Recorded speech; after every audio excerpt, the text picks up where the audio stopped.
All right, what's going on, guys? MTG Game State, welcome in. I got you guys on the newest announcements for Edge of Eternities.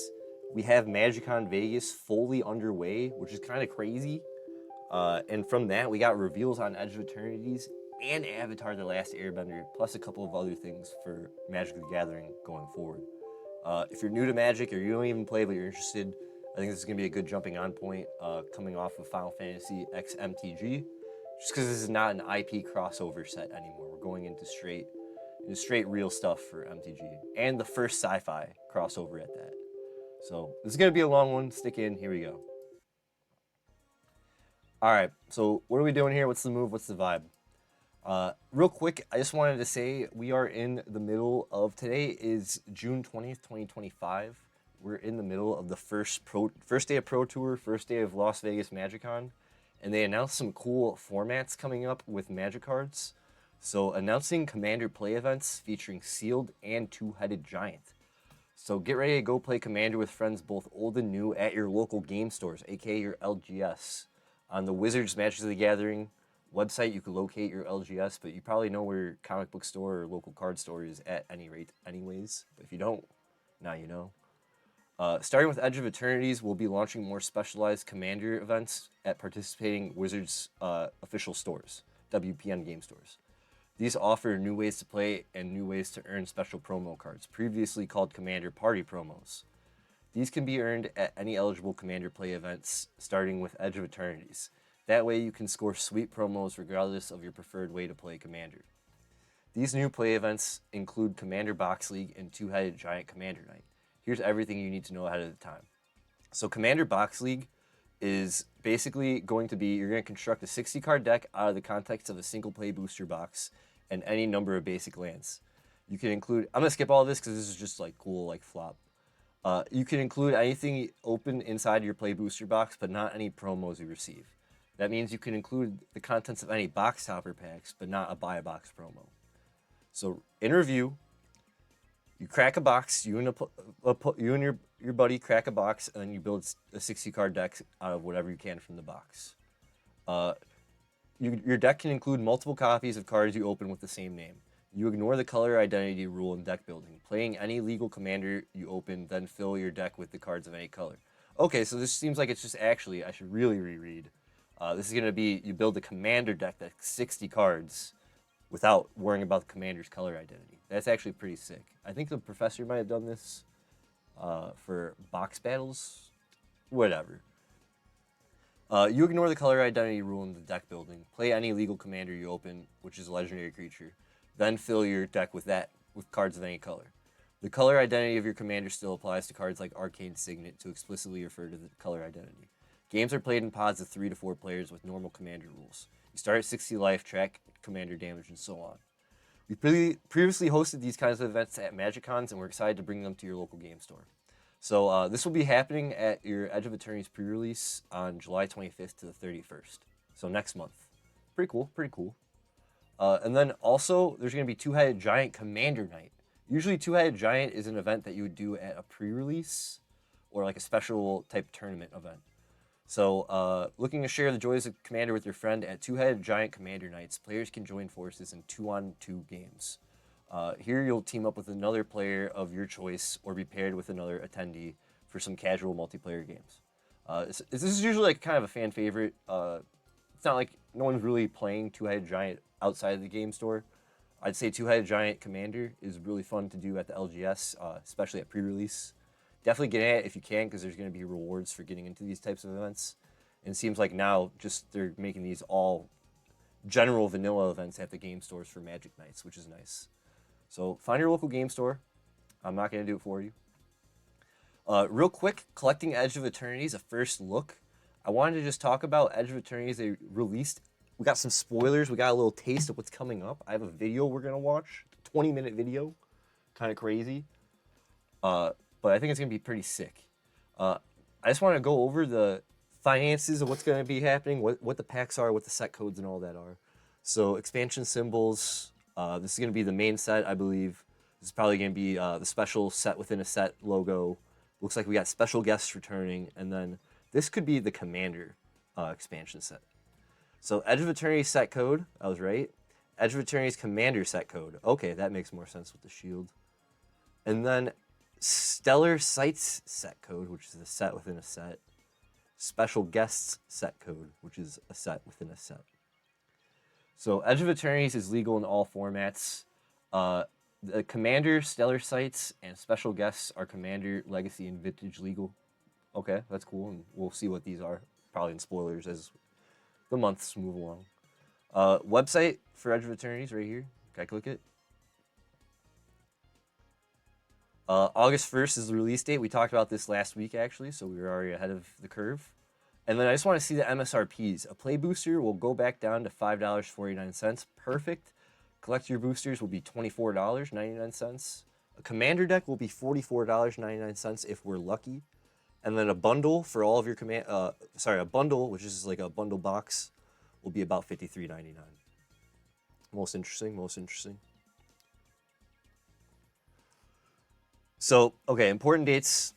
Edge of Eternities, the story and audiobooks. So now MTG always has like a story, and they kind of become more digital than they were paper books moving forward through time, you know? But it seems like we're getting audiobooks, which I'm a little bit interested in. And I kind of listened to a little bit of it. It's a little bit interesting. I'm a fan of audiobooks, so we'll give it a try. Magic Story is pretty interesting, like 5 million fucking times, but the Magic Story is honestly very interesting. No matter what set you're looking at, the worlds are always pretty fleshed out. Albeit some people are pretty critical of some of the modern day storytelling and how they get the writing across. It used to be better in the book format, I think. But hey, I don't know, pick your poison, figure it out, let me know. At the very least, you get an audiobook. So if you're trying to just kill the time, try to get into the Edge of Eternity story, the very first science fiction Magic set. The debut will be July 8th for Edge of Eternities. You'll get the full card image gallery by the 18th of July. Pre-release will be the 25th through 31st. Commander Box League will also begin around that same date. Magic Arena will get the full set released on the 29th of July, and then August 1st will be worldwide tabletop release, and then a couple extra events after. Do your own research. In the video of this, we'll have listed on YouTube. So, anyways, in the YouTube description. Can't talk. So anyways, I wanted to get into just some Edge of Eternity spoilers that got released, that got dropped. Looks like they have some special land treatments. They have some special card treatments. This looks like just it could be a land. What the hell? So this is one of the special printings for the set. Probably get in the main set, but also probably for foil collector boosters. So Sothera, the Super Void. Whenever a creature you control dies, each opponent chooses a creature they control and exiles it. Beginning of your end step, if a player controls no creatures, sacrifice Sothera, then put a creature card exiled with it onto the battlefield under your control with 2 additional +1 counters on it.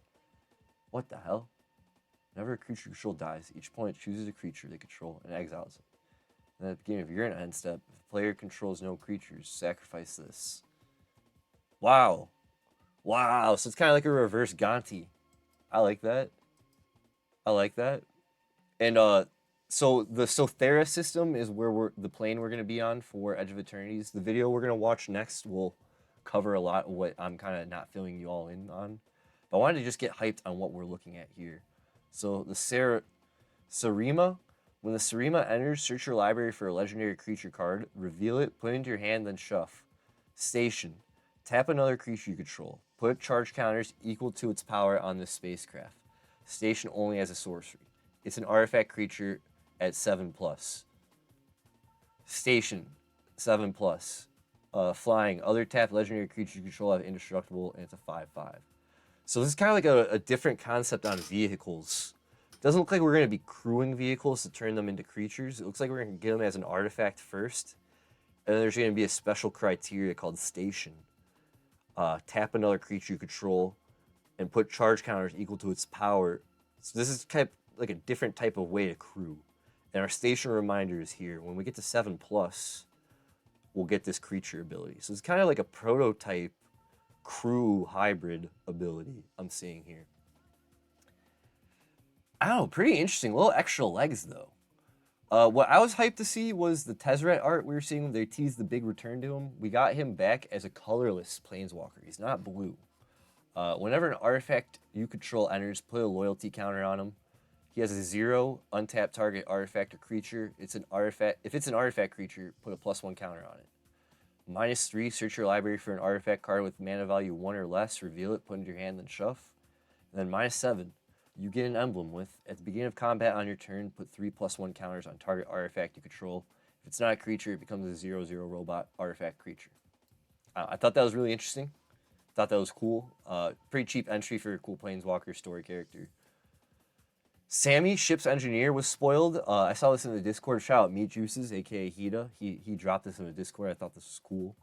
Legendary creature, Human Artificer. It's 4-drop, 2 red and a white. Beginning of your end step, if you control 2 or more tapped creatures, create a tap 2/2 colorless robot artifact creature token. Kind of annoying.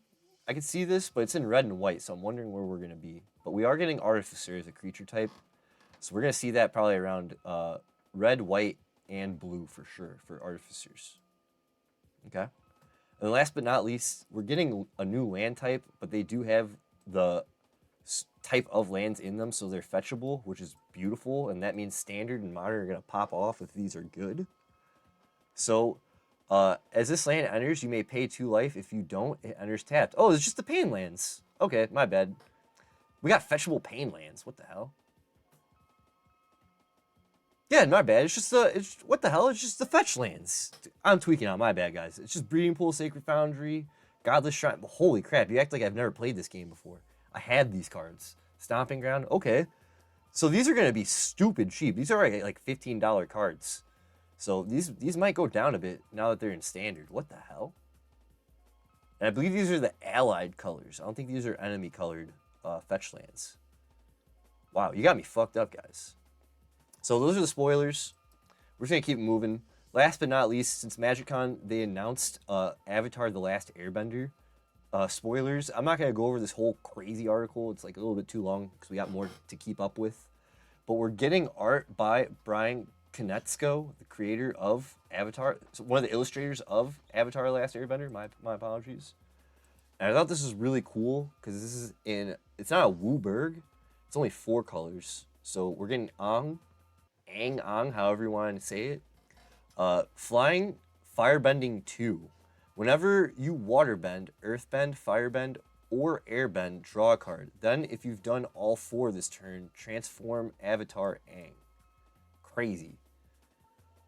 Ang, Master of Elements. Legendary creature, Avatar Ally. Spells you control cost Wooburg less, so he does kind of care about Wooburg. Could be a Wooburg commander then. At the beginning of each upkeep, you may transform Ang, Master of Elements.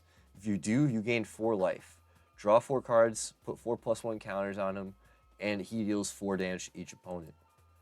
Damn, so he's just going to care about flipping himself over and over again. Also, Moon Mist is going to hit him, so Moon Mist is going to go up even more. I don't know, I'm kind of just taking this in, reading it live. I didn't like really look into this before. This is like my live reaction right now. This is kind of nasty. I'm not really into anything more than 3 colors, but it's nice getting a 4-color commander. And he's an ally, actually. What the hell? Does that mean the ally creature type is going to return? Featured on Zendikar originally? Okay. So, moving on, we're going to get into... this was at MagicCon Vegas from the panel. This just dropped about like 4 hours ago. I wanted to watch it, actually, because I think it's interesting. It's Going Galactic in Edge of Eternities with the Magic Story podcast. I wanted to watch this real quick and chill. It's just going to be a quick 24 minutes. I want to see what they're going to talk about, what we missed. Because at MagicCon Chicago, I caught the panel live.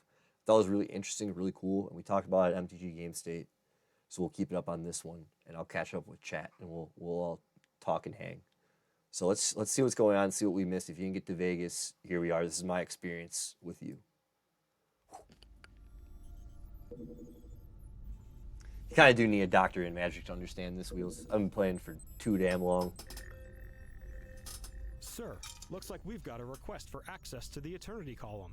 It's an out-of-system craft with a build I've never seen before. Interesting. Looks like a 2-pilot ship with 1 additional passenger. Do we have a read on where they're coming from? It's some planet I've never heard of. What's it called? Renton. Well, wherever they're from, their frequency is open. Transmitting greeting now. Let's give them a pinnacle welcome. The Magic Story Podcast, we read you. You're clear for entry. Why does it say 2023? I bet you this set was developed in 2023. Welcome to the Sothera system.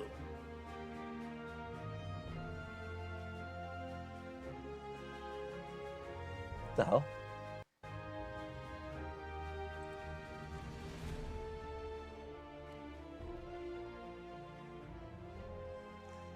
I'd say it's never too late. It's only if you're really interested. Once you catch the bug, you just get to know how to play Magic. Of all origins, welcome back to the Magic Story Podcast,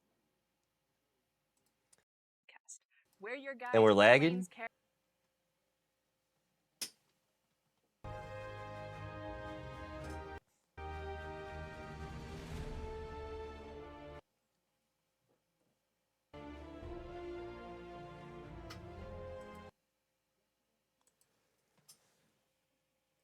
And we're closing tabs, and we're closing tabs.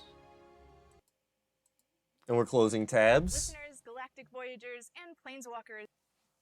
Damn, this is of all crazy. origins, welcome back Guys, to you're the watching Magic a show fail live. Story Podcast, where your guide to the plains characters and All right, we're in. stories of I was like, yo, what the hell? As always, I'm your co-captain Natalie. And I'm your other co-captain, Heartless. And folks, it has never been a better time to be. And a we're Magic stable, Story and we're fan. stable. We just showed off the first look of Edge of Eternities, which is, of course, the newest Magic set, which takes place in the far reaches of the multiverse.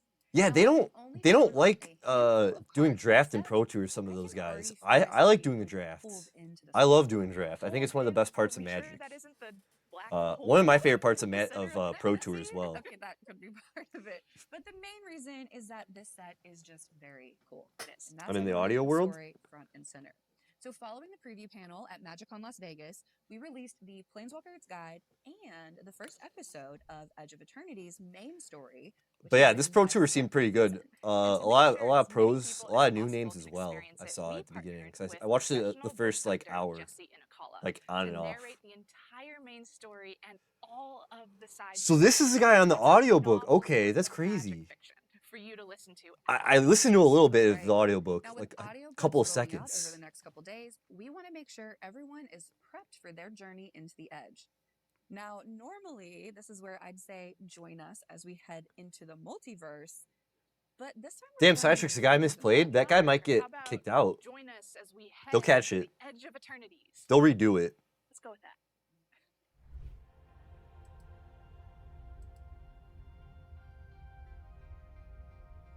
They might kick him out at the end of the night tonight. We'll see. And we're lagging, we're buffering. And we're lagging and we're buffering. Eternities doesn't take place in a plane per se. It's a bit funkier than that, which is going to be a running theme here. We're stepping outside the known multiverse into an uncharted realm. That's right. So, an easy way Hey, to yo. think about this is imagining the whole realm of magic as an orange. What? Now, the multiverse we are familiar with, planes like Zendikar, Ravnica, Theros, Innistrad, those are inside of the orange, so the part that you eat. Then we get to this set, which takes place They're really using the orange? edge. Now, the edge you can think of as the skin of this multiversal orange. It surrounds the multiverse, it holds it in its shape. Damn, so they fucked up the Pro operates Tour a lot in town the system. What same the hell? way, with the same rules. Yeah, I as hate the that. No one classic catch. Sometimes they'll make multiverse. slips and no one But you'll catches it. learn They're that gonna things they're gonna that recall it at the end of they're the not night if quite they don't do anything what about they it seem. like The now. Edge is, well, it's space. It has planets, stars, asteroid belts, pretty much everything you'd expect to find out in the great unknown. And in this set, we're venturing into what's called the Sothera Space. system. I hope we get like a Here, Portal one set of reference card. planets surrounds a supermassive black hole called Sothera. No, but And for real, this cause is vaster last than Pro anything Tour, we've ever seen in Amsterdam Magic, Pro and we're Tour, only getting a dude they small caught glimpse of cheat, what it has to and at the end of offer. the night There's they a lot of revoked classic Magic his concepts stats. So that have they'll been reinterpreted they'll add through it the all up at the lens end. of That's why I'm science saying I know that fantasy. shit. That's right. So, for instance, we've already seen the Kav, which are a spacefaring version of Dominaria's Kavu.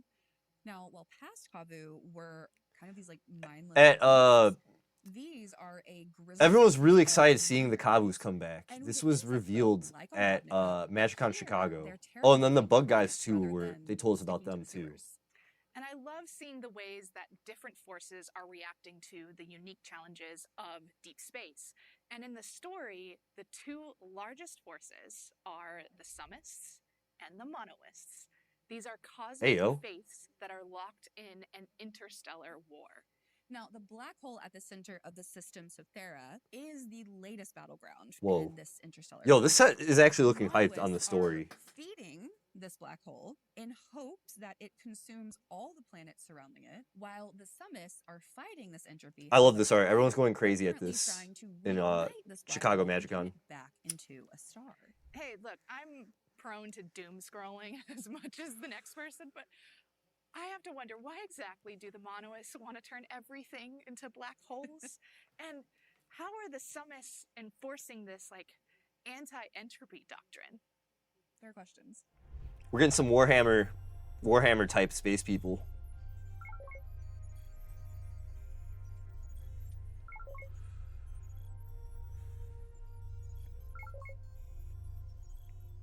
So to help us explain the more esoteric aspects of this setting, Damn, we have esoteric, called huh? for an expert on anything and everything cosmic.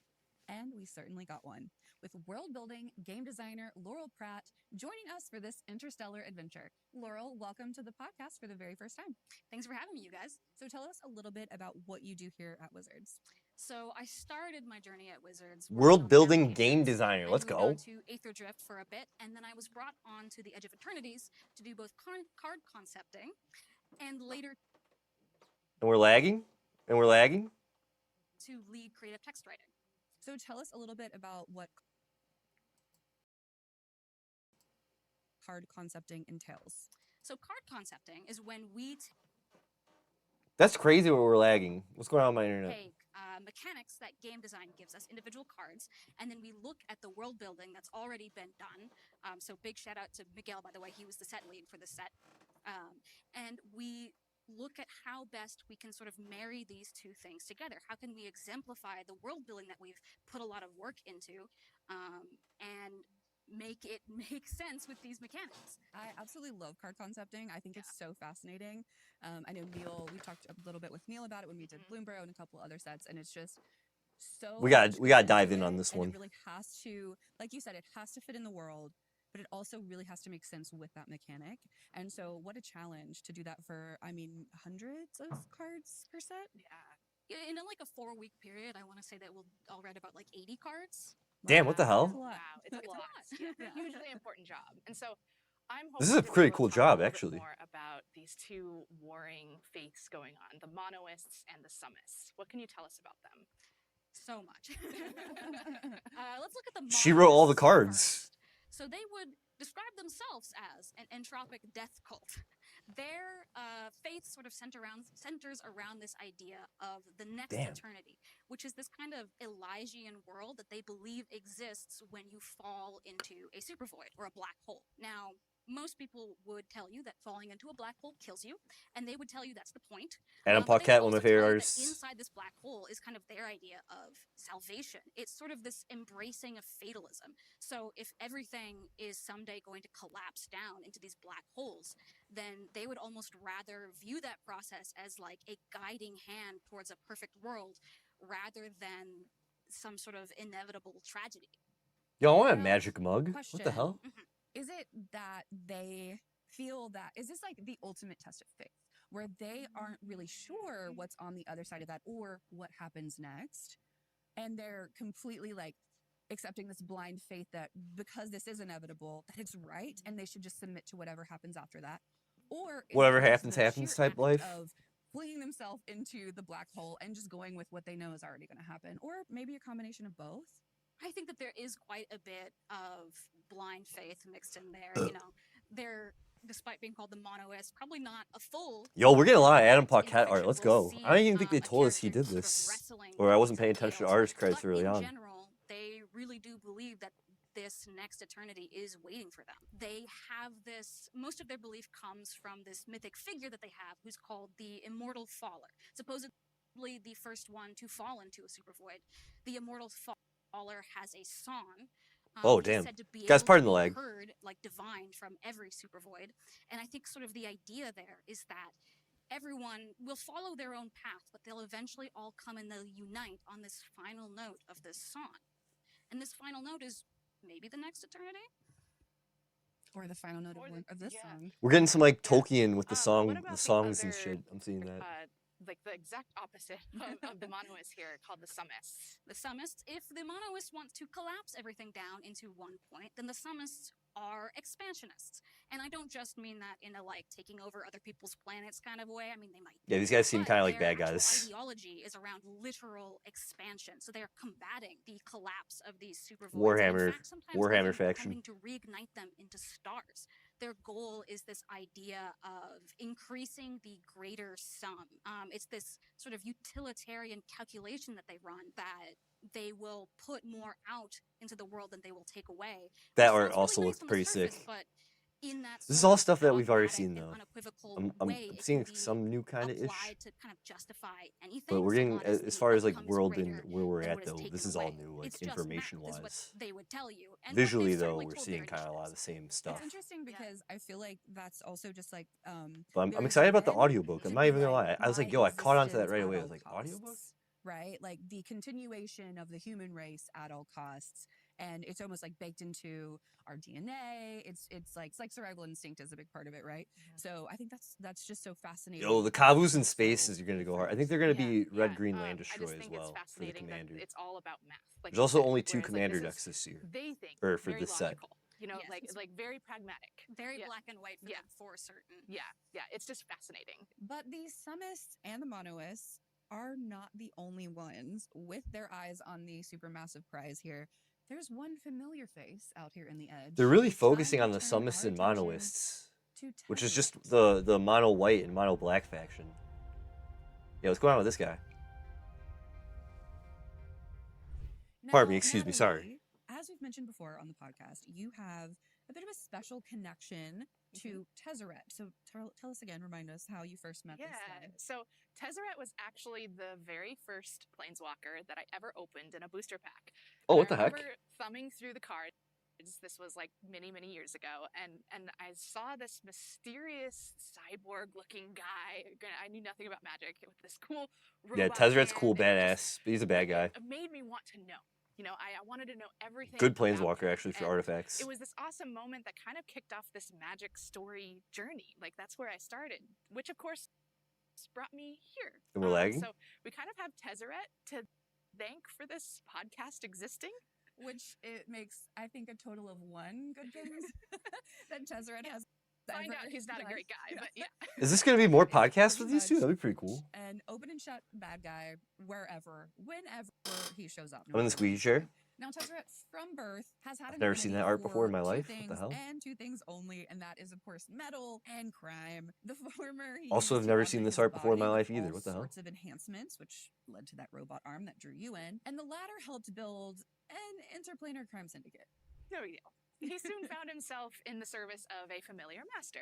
We know him as Nicol Bolas. Yes, While sir. Tezzeret always had bigger ambitions, it's hard to overthrow an elder dragon on the precipice of godhood. But when Bolas fell, Tezzeret was in search of a new master, and we remember he certainly found one, Elish Norn.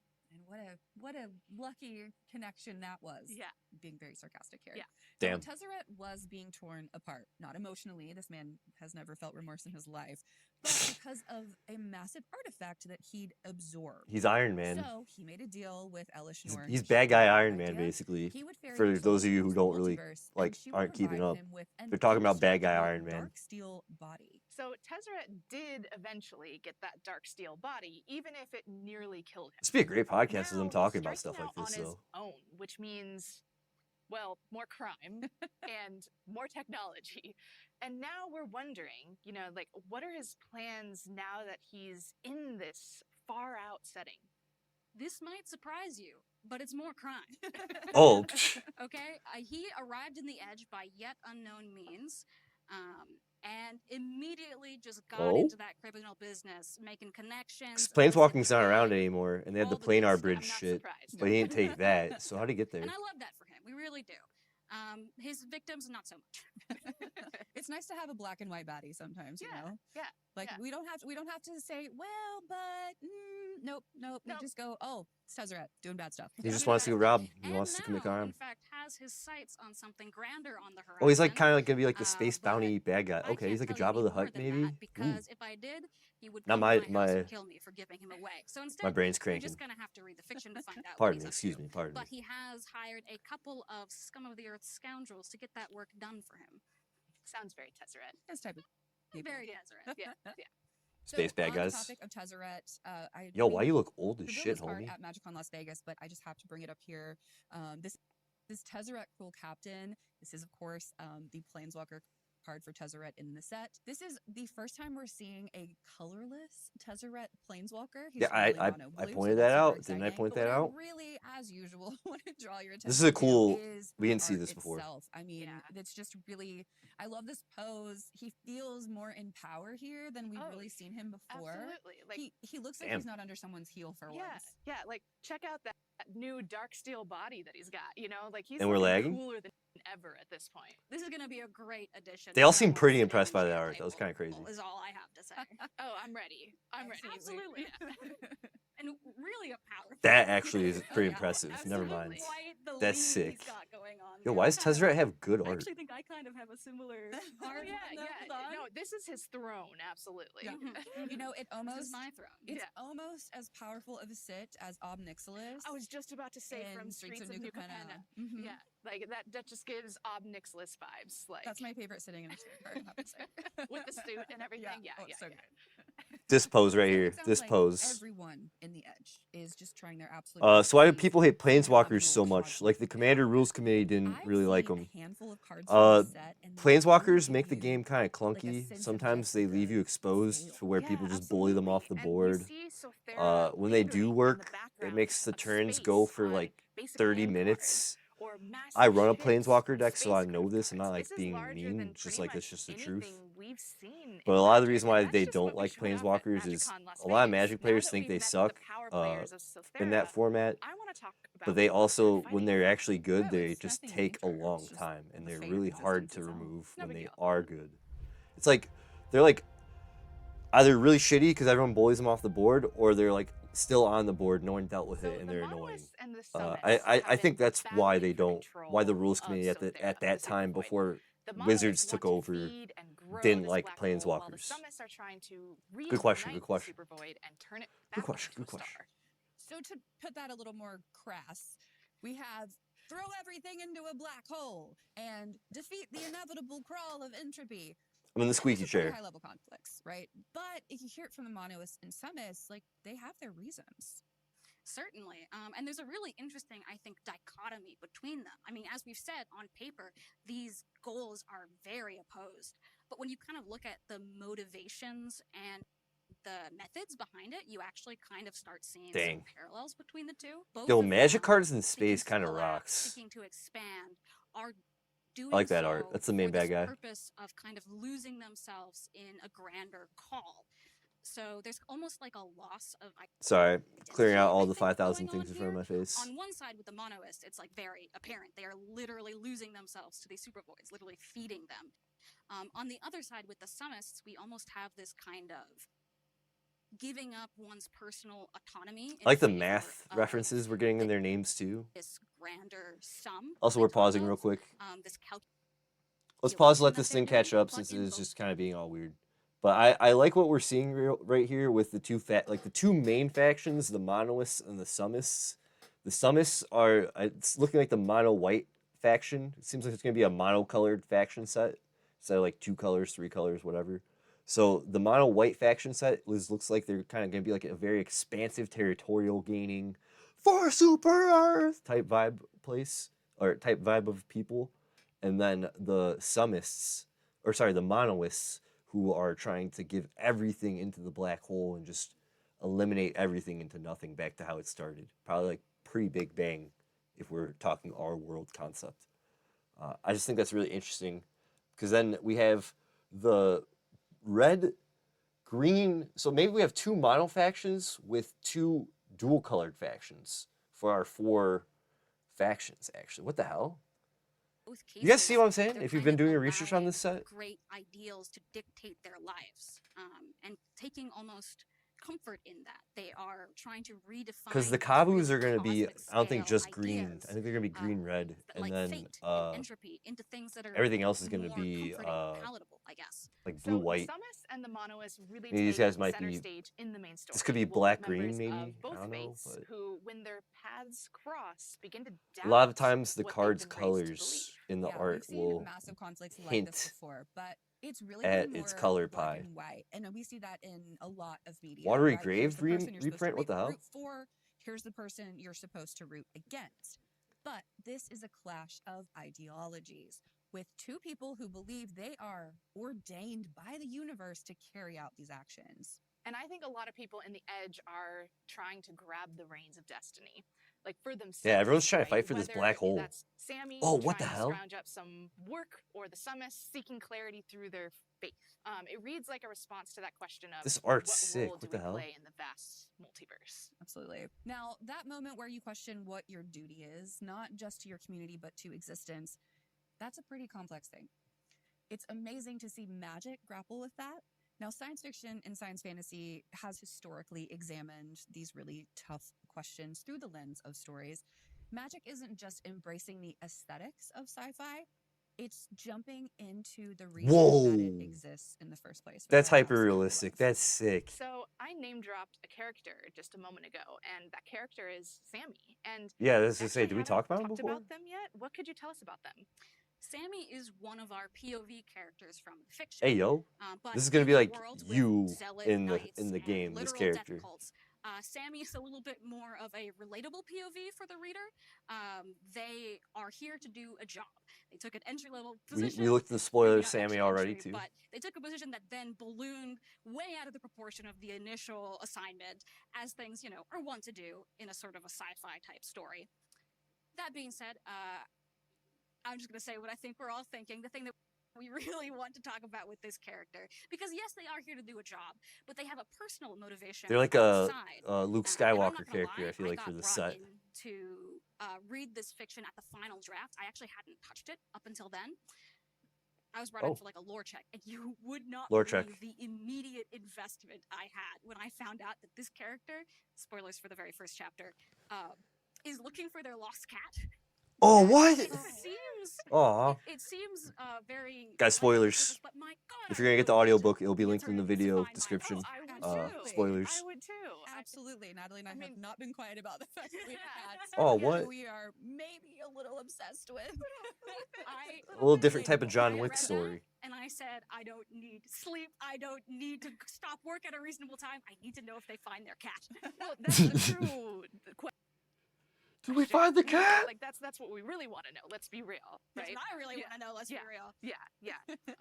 Like we are both cat people, and Invested. there's nothing I wouldn't do. If you're not a my cat cat. person, Like, please leave. If I'm just putting myself in Sammy's position, like you said, I would go beyond the edge. I would go into the black hole. That's funny. I'm converting to mono. Yes. Is my cat in here? Nope. I'm swimming back out again. I'm going back to the Summus. Yes. I'll reignite it into Hey, a star if guys. I have to. Now, Yeah. there is a That's funny. card Same. for Sammy in the set. It's called Sammy Ship's Engineer, and it features Sammy's There's a cat. I just want to draw everyone's attention not to the beautiful art of the actual character. Everyone look at the corner there. Little blab. Zara Alfonso, shout out. So good. That's We have a cute. cat deck. That reminds me of my very first Yeah, cat I had. It Get has ready. to go in there. Yeah. Now, I also Aw. just want to read this flavor text really fast because it's really cute. Whenever Sammy was down on their luck, they returned to an old comfort, the clinks and clanks of tinkering. So you really see them tinkering around in this Nice. shot. But look at who they're comparing. I like this character's like vibe, like their story. They're like It's the tinkering and doing cat. shit. So They got a amazing. Everyone cat. needs a furry companion. Yeah, it's so relatable. We better get Sammy's cat And, as a card. I was told that there was going to be a picture of my cat. So not to plug, but go check the bio. Check Yo, all the social shout out media. Laurel's Call cat. Your representative. Yo, Ask them for pictures pointy. of my cat. Pointy Well, cat. thank you so much, Laurel. It was such a joy to have you on today. Thanks for talking, of course, about the broader set, but, of course, we're super appreciative that we got to talk about some cats here today. We look forward to having you on again. Thank you so much. Yeah. I'm happy to come back and talk more about my cat. That's what the content you guys want, right? Oh, Yeah. You're not wrong. anytime. Pointy cat. Well, I can't wait for Cool. everyone Looks like we're to gonna experience podcast with these characters, two. I like finding this. the answers to those questions, and of course, the answer to the most important question: where is that cat? Audiobooks for Edge of Eternities have already started releasing. We've got 11 main stories and 5 side stories releasing over the coming weeks. You can read along on Daily MTG or listen along right here on the Magic Story podcast. More of the story. Obviously, Click there. I'm a little bit biased, but you're going to want to listen to these.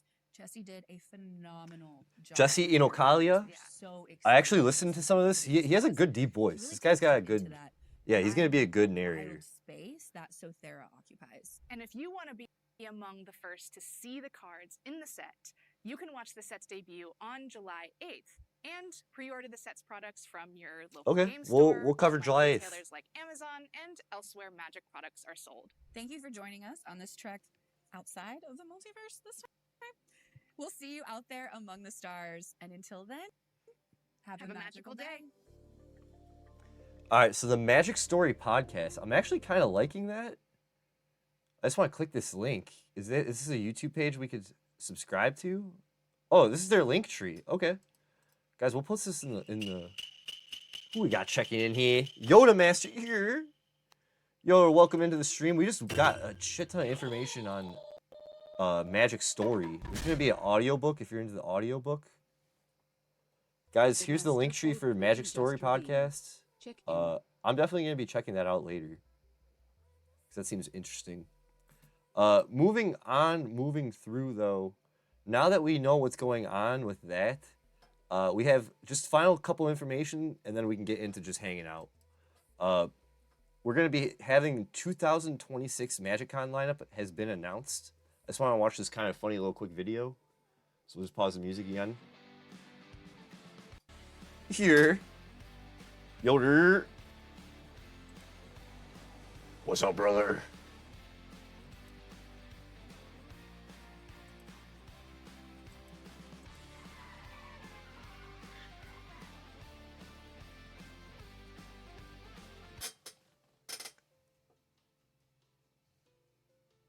All right, so 2026 Atlanta.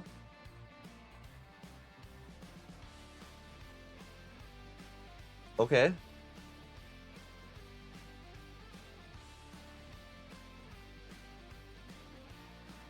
Oh, okay, it's Las Vegas, Amsterdam, and then Atlanta.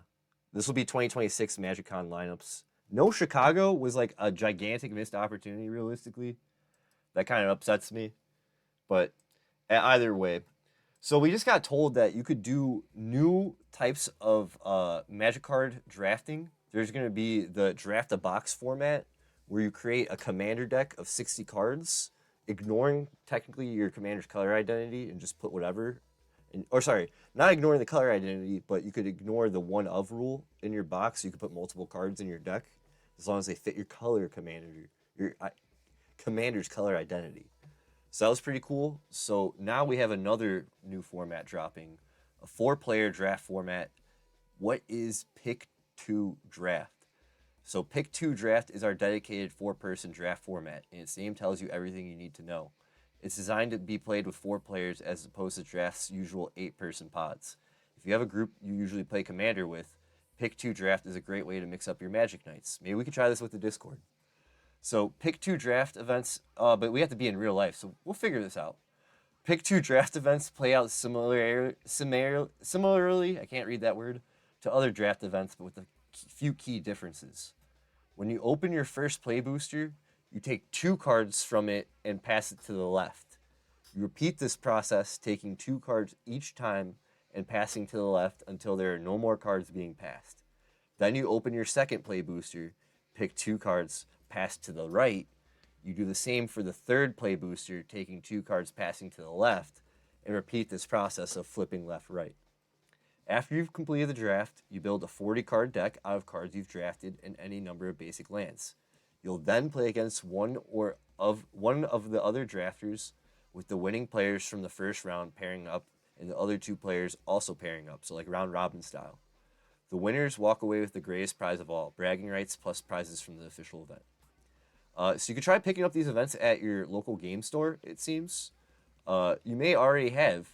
We've been including Pick 2 Draft as part of our lineup of ticketed play and on-demand events at MagicCons, letting you meet new friends. So people at MagicCon Atlanta this year, September, we could try to do this. We'll consider it. But at the very least, it doesn't seem like these will be events at the local game store. So since this is an official format, your local game store may also host sanctioned Pick 2 events, but it's not like actually like being like forced upon them to do it. There's no like actual like, oh, on this date at your game store, come play them. Similar like the booster box draft dropping, I think that was July 21st. So that was all the information I have for MTG Game State. I wanted to keep this one more focused on information rather than my top finance picks. We're going to save that for next week. We won't have any market finance picks for this week. Just more so keeping it all focused on Edge of Eternities, Avatar set, and the Magic Cons coming up ahead / for 2025 and 2026. So no /, just right now, right here, right now. So today is June 20th, 2025.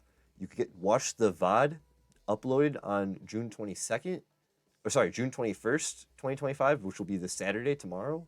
Or if you want to watch the MTG Game State segment, it will be uploaded to YouTube Monday, June 23rd, around midnight. So however you want to watch it, if you want to watch the full dedicated 2 to 3 hour VOD to get to the segment, go ahead. Or if you want to just watch the dedicated YouTube episode on the 23rd, let me know. Either way, we'll have video description and all that for all the links, and even the audiobook too will be linked in the description. So let me know what's going on, and let me know if you had any market watch picks that you think I should cover that I missed for this week. That'd be really interesting in the comments for the Monday video. So, okay, MTG Game State signing off.